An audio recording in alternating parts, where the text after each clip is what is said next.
Yeah, so we're in the middle of football season, but it's Kentucky, so you can always talk basketball, right? Tickets for Louisville's Red and White Scrimmage on sale today. Eric Crawford and Rick Bozich joining us now. What to expect from the Cards? Guys, a lot of hype around the men's team this year with a new coach and some good recruits. What's your take?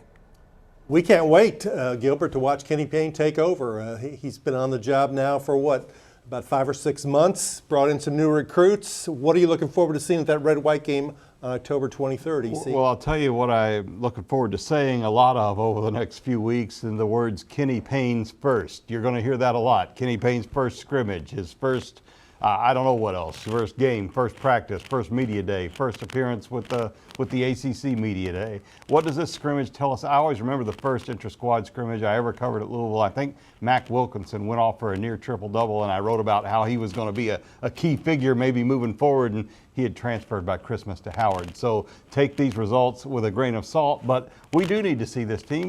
The style of play, need to see the personnel out there a little bit. There's a lot of guys we have not seen before. Well, who are you looking forward to? You know, there's always talk about the new guys. I want to see some of the guys that were there last year. Eric, as you remember, with any of these teams, especially Louisville last year, the guys were beaten down a little bit by the end of the year. The season became drudgery.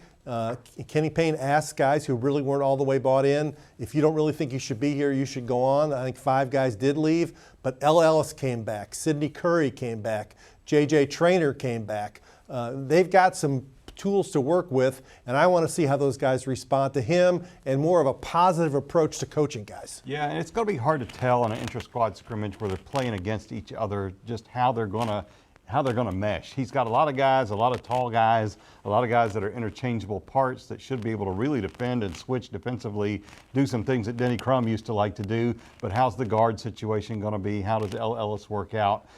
There's a lot of different things we may not see from this scrimmage, but we'll see pretty early in those first exhibitions and things like that. A lot of questions we have about how they're going to play under Kenny Payne and what the style of basketball is going to be, because I think there's still a lot of curiosity about that and not a whole ton of answers. Yeah, and you know what else? I want to see the crowd.